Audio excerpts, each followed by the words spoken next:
If we could take away the painful parts, that would be awesome. And get to keep all the good stuff. Because there's a lot of good stuff. A lot of good stuff. Your child is not broken. The person with Tourette is not broken. There is nothing to fix. Read everything you can. Take time to sit with your information. And then figure out how you're going to become an ally and an advocate. Because you're going to do that. No one's going to come to you and say, this is everything that you should do. Here is all of your information. Here is how to make everything easy. That is not going to happen. You have to do it yourself. If you know someone with Tourette's or your child has Tourette's, tell everyone you know about it. Educate everyone around you, because that's the only way it's going to change.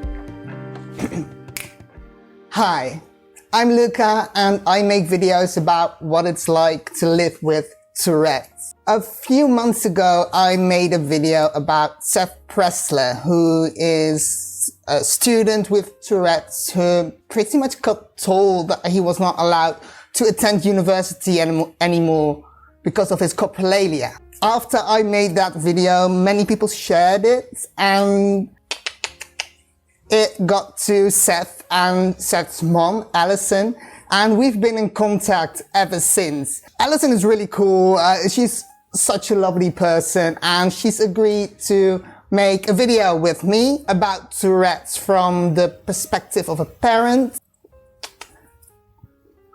I know that there are many people that are really interested in an update about the situation with Seth and the college and everything. And we are planning to make a video about that as well, but there are still some things that are being worked out and that are still in the making. So that is going to be somewhat more into the future. But if you're interested in learning more about that, please subscribe and hit that notification bell so you get notified when that video or any other video is coming up. Okay, let's meet Alison. Let's do this. Hey yo, f*** off. Thank you so much for being a part of the series. I mean, let's just pretend we don't know each other and haven't talked already for like hours. And for anyone watching, can you introduce yourself? Hi, my name is Alison. I am a mother of Tourette. I do not have Tourette myself, so I wanted to be part of this series to share some things that I have learned by parenting Tourette's.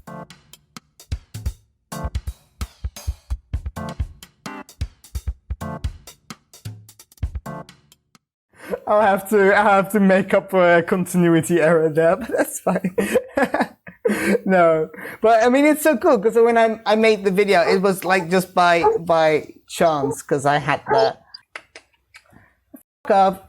like a Google trend alert on and it like just happened to have Seth's story in there, and I was like, how do I not know about this? And people should know about this. But even then, even though I really cared about the story, it was still quite distant. What was that like for you, and for your family, this whole situation? Awful. It's a horrible, but there's always something to learn.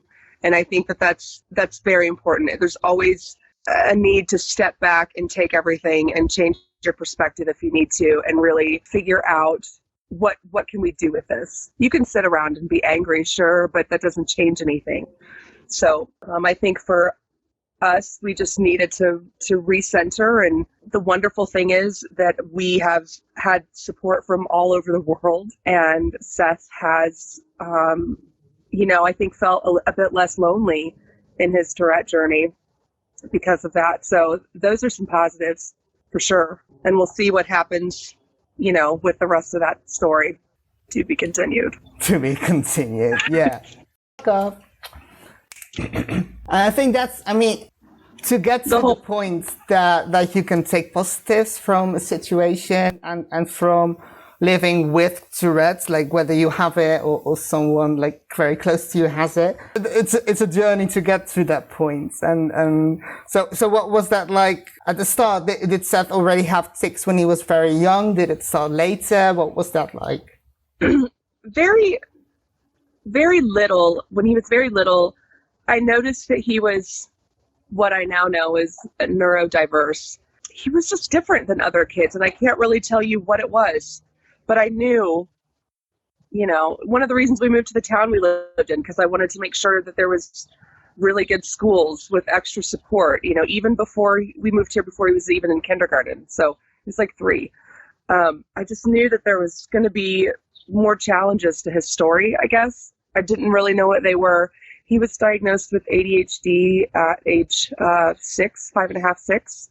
They wanted to put emotional disability as his main diagnosis for his IEP, which is Individualized Education Plan. For those of you watching that don't know that, your kids qualify for either a 504 or an IEP with a Tourette, OCD, anxiety, any of those diagnoses. There's legal support for the school has to give you. Also, they wanted to put emotional disability, and I said, no, that's not it. There's something that's causing his behaviors at the time, his lack of impulse control, being emotional, things like that, overly emotional. So I had it listed as other health impairment, OHI, which is also a legal diagnosis when you don't really know what's going on. So finally, about the age of 8 or 9, I think he was 4th grade, we got the official Tourette diagnosis. We had known for about a year. He had started ticking. Looking back, there are things that I now recognize that are part of Tourette's that aren't tics that he was doing. So looking back, it all makes sense. But, first kid, never had any experience with, no one in my family has a Tourette diagnosis. We were completely at a loss. So I just researched everything. I read everything. My husband helped. Seth's dad helped. My parents. We just got all the information that we could from the internet. Tourette.org is the Tourette Association of America, and it is amazing. There's a whole page of resources, advocacy programs. So we contacted them. I'm sure that countries all over the world have some sort of organization. We found a camp for him to go to, Tourette Syndrome Camping Organization. It's about an hour north of Chicago, Illinois. Becoming involved with that organization has been completely life-changing for us. He's too old now to go to camp, but I volunteer and I'm on the board of directors for that camp as well. And another great website that helped me tremendously, both with my journey as a parent, but with educating people as well, is Neurologically Gifted. It's a Canadian website ran by Ken Sheminsky, who is an educator, and he and his stepson both have Tourette. So those 3 websites changed our lives, and just we had to find our own community in a nutshell. So cool. No, but that's so cool to hear, because I've been getting some comments lately from teenagers that been experiencing tics and are not able to get diagnosed because their parents don't believe that it's real. And I think that just hearing you speak about that, I wish that every child could have that, even if they don't take Tourette seriously, which they should. If your child suddenly starts having tics, I think it's, even from a medical perspective, very important that you get that checked out, because there can be many things that can cause that. And that's one of the main, there's lots of different tic disorders, but one of the key factors right now, because there's really not a whole lot of imaging that's definitive, or any blood testing or anything like that, it's 1 year with tics. 1 year with tics was how, I talked to a neurologist for over a year, just a doctor that came onto the hospital floor I'm working on, that I had a rapport with. And he said, when it's been a year and it gets invasive, bring him in. I brought him in. Yep, that's Tourette. But of course, it's important to know that, it's not something else that could have caused it. Of course, there are other medical conditions that could cause it. But the fact that people still don't take it seriously and parents don't take it seriously. And I think that's heartbreaking to me. That's heartbreaking to me. I can't imagine. I mean, growing up is so hard anyway.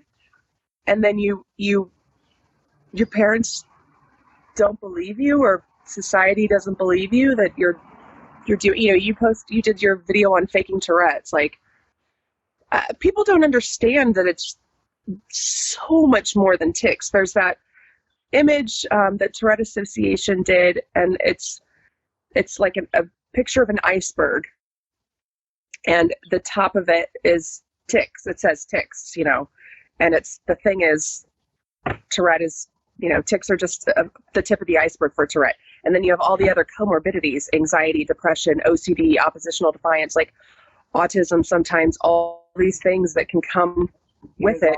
No one just has tics. And oftentimes that's the least of the person's problems, or the tics. Sometimes it's the comorbidities that really are more debilitating. So I can't imagine not having support for that. Yeah, I think and it's the weird thing that because people don't believe you, you tend to hold in your tics because they might judge you, but then because you're holding them in, people don't believe you. I can really feel where they are coming from because I was like that. And I think that, but I also think that there's a whole, with the movement of neurodiversity becoming more of an accepted term, even though it's quite, it's quite new. Now I feel old. It's from the 90s, but it's newer. And not just in the communities of people that live with the disorder, but also from the perspective of parents that accept like neurodiversity and not just my child is just like sick or defected or something like that, but their brain is different. That's a good point. Because one thing when we were talking about doing this video, I wanted to say that I had to learn as a parent: your child is not broken. The person with Tourette is not broken. There is nothing to fix. There is no cure. It is about management and making life normal, right? It's about making life and the people around them aware and comfortable. Like it took me a long time to realize that. Seth's now 18, so I knew that he was neurodiverse by 5 or 6 officially. So, 13, almost 14 years of working through all this as a mom in my head. But yeah, sorry. I really wanted to make that point. No, I think that's almost like what I wanted to ask you. It's like how do you look at that whole, like the idea of neurodiversity as opposed to just calling it like just an illness? I don't know, like an illness or you're just wired. You're wired differently. You're wired in a gifted way. When Seth was little, I used to say a lot of people see the world kind of like a horse with blinders, right? But he sees the world like this. And so trying to cram all of that perception, absorptive, imagination into one kid brain, of course you're going to have quirks or whatever. Like, that's just so, it's like too much feeling, too much information. I think the system just gets overloaded. Does that make sense? Yeah, that makes a lot of sense to me. Yeah, I think like for many people that are neurodiverse or that have Tourette's, ADHD, autism, something like that, that's a very relatable feeling. Like there's a plus side to seeing stuff differently because it can give you like more creativity or make you look at stuff differently or be more inventive or feel stuff in another way and look at stuff a different way, which is fun. But at the same time, you can't like shut it off, and that makes it... Right. And that can be very overwhelming. Yeah, and when you're young and if you don't know what it is, I think getting diagnosed is very important. Like it can be so fuck off. Valuable. That for people, because you understand, not just because it's like it's a label you can put on yourself, but it allows you to understand why you are this way and why when you were young you couldn't do stuff a certain way. And I think that it gave me so much. And I really, not just the diagnosis, not like, oh, I'm sick, so like this is my diagnosis, I'm ill, but it gives you, it allows you to look back at yourself and maybe forgive yourself for being different and not being able to do different, and maybe know that there are other people like you. And I think that's really cool. It is cool. It is cool. And it's a hard path, especially when you don't know what's going on with you. I think another thing from a parent perspective that's very important to realize is that the emotional dysregularity, especially with young kids, what is seen as acting out or being disrespectful or just doing weird stuff, that's all part of it. And it's, most kids throw temper tantrums. That's normal, right? They're trying to figure out their emotions. Neurodiverse kids do everything bigger. Neurodiverse people do everything bigger. That's something I think discipline-wise is the hardest, because you want to set boundaries, but you also have to understand where some of those unfavorable behaviors are coming from. And whenever I feel overwhelmed, when we've gone through difficult challenges like through puberty and all those things, all the hormones, I went back and read those websites again. Like I just reread everything that I had already read because I had to put it fresh in my mind again. Because as a parent, it's hard to not be overwhelmed by all this. Again, because you can't fix it. That's hard. That's hard as a parent. Yeah, I think emotional dysregularity has been a huge factor. Just really, really understanding what that means and what that looks like, especially for someone growing up and even with adults. I mean, I don't have a Tourette diagnosis. I don't have tics, but I've certainly learned a lot about myself and the way that my brain works through this. And I know that has been a factor in my life for sure that I've had to work through. So.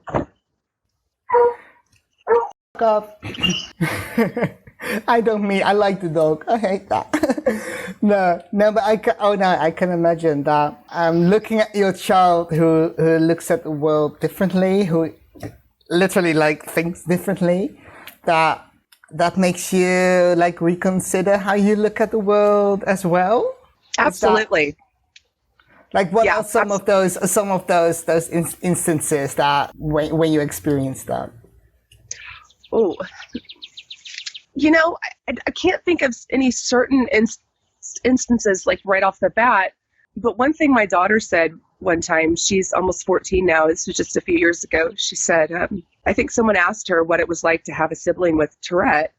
And she said, I can't imagine living without it. Our house would be way too quiet. So, it's just, I remember watching him, and he still does this when he's being creative in his mind, when he was young and played with action figures and things like that.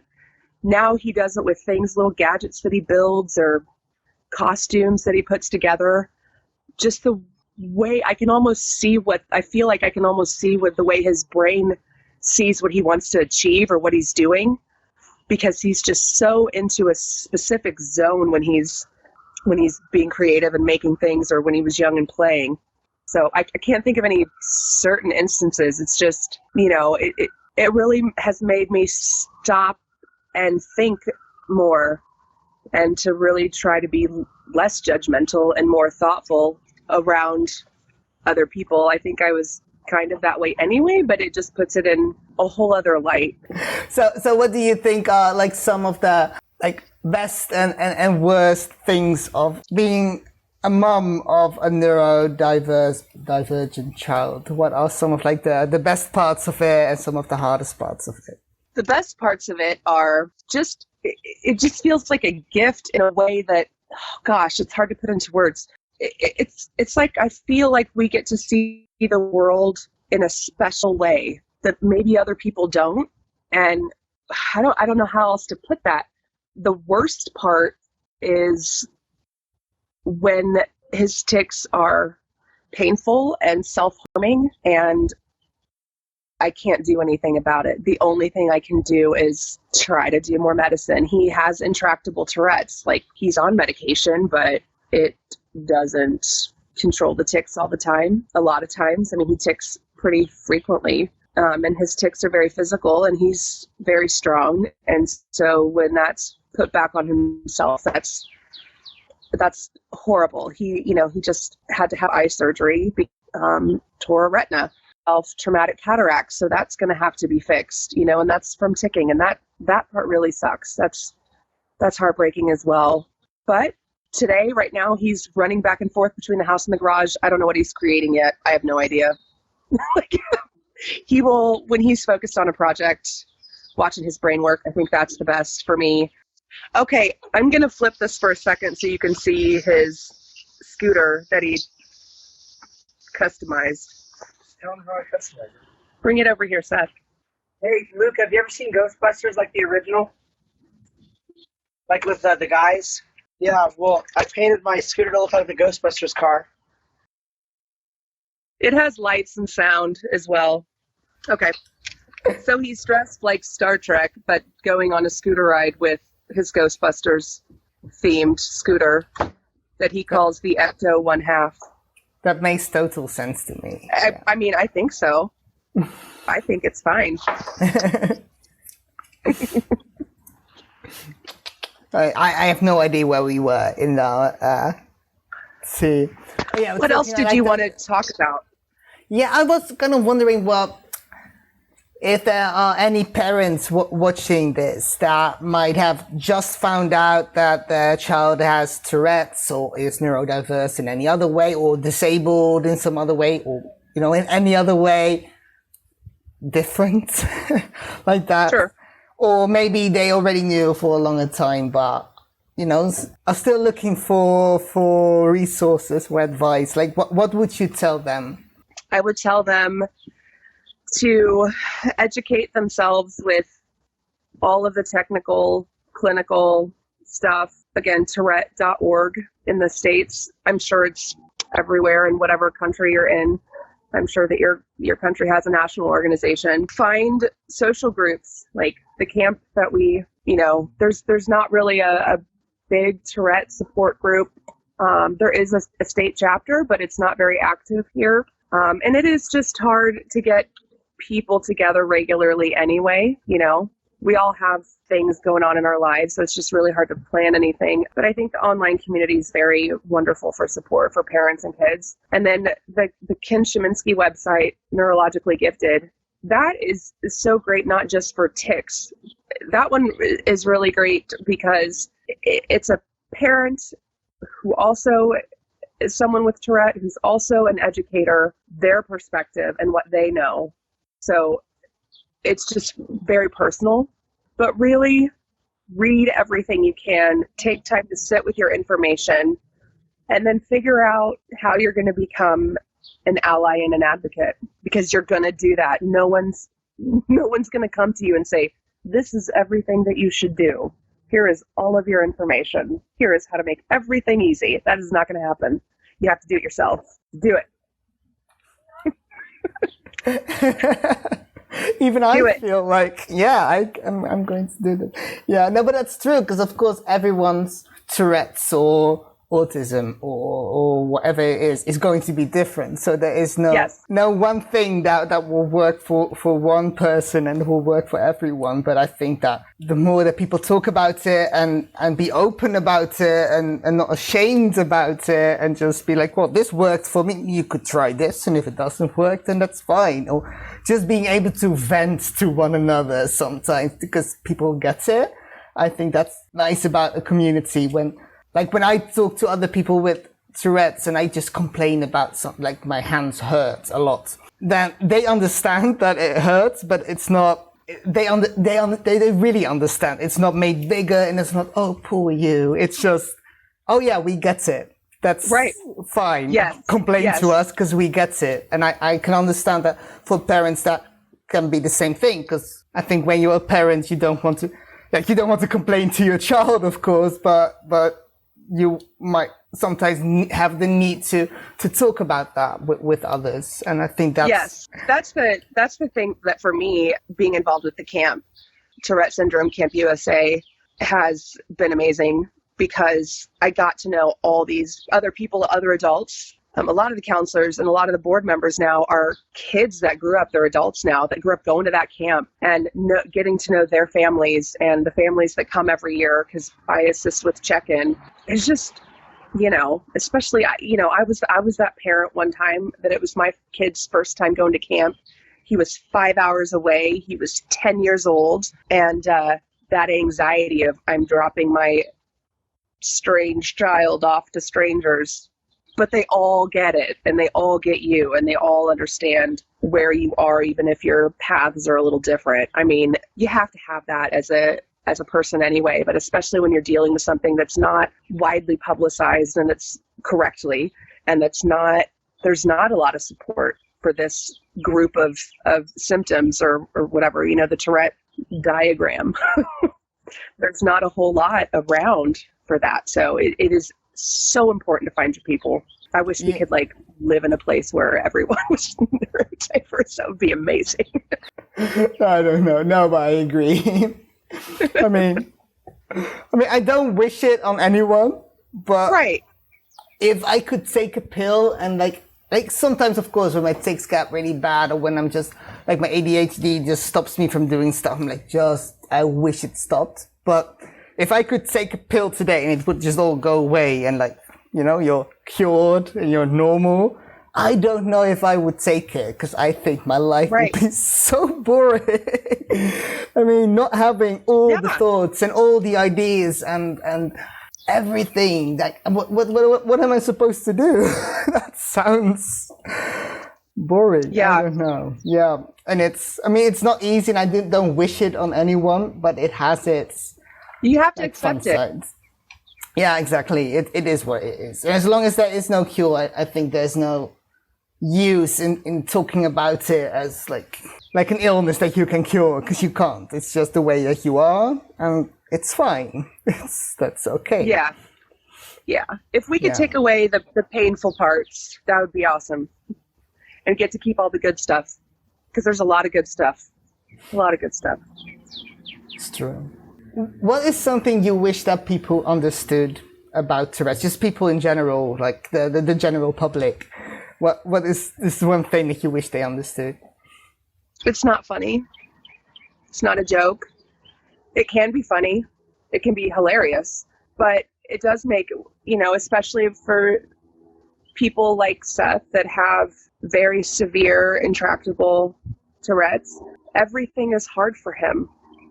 Everything. The simplest tasks can take so much longer because he's constantly ticking, or he can't focus because we can't treat his ADHD because all the stimulants make his tics worse. So that even the smallest things are difficult, and he is judged everywhere he goes. Everywhere. Someone's looking at him. He got fired from jobs. He got kicked out of university. None of that's funny. And that all is because of lack of understanding. So if you know someone with Tourette's or your child has Tourette's, tell everyone you know about it. Educate everyone around you, because that's the only way it's going to change. That's what I think is very important. It's all about education and spreading the word. I agree. Yeah, absolutely. But I will definitely put some links of all those things in the description and in the comments, and so people can look them up.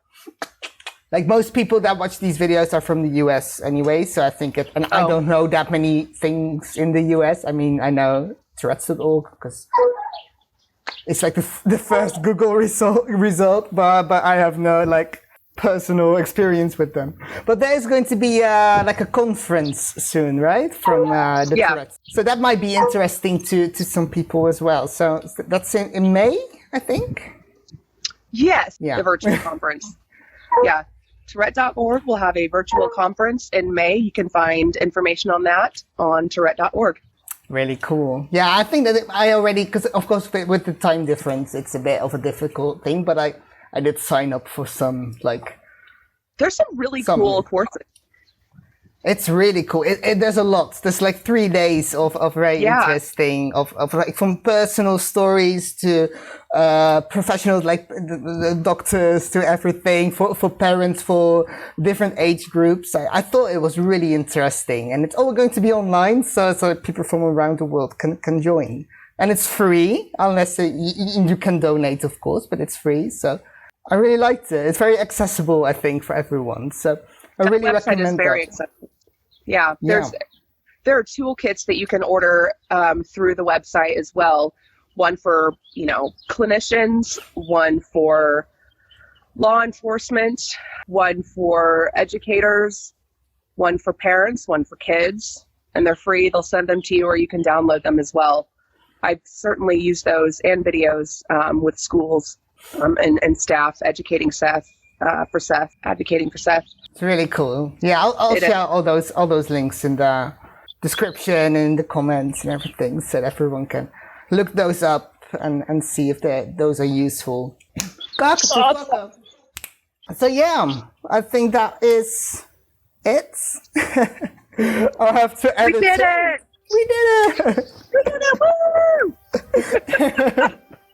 Finally! We've talked before, and I mean, it's like me trying to hold back my enthusiasm and not talk like this for 2 hours, because that only makes it worse. But really so happy that you wanted to be on the series, and I hope you'll be back as well, because I think we have a lot of cool stuff to talk about. I think that'd be really fun. So yeah, I would love to. Thank you so much. Yeah. Thank you so much for watching. Thank you, Alison, for being part of this series. I hope you enjoyed it. Show Alison and Seth some love in the comments, and I hope to see you soon. I love you all. Bye.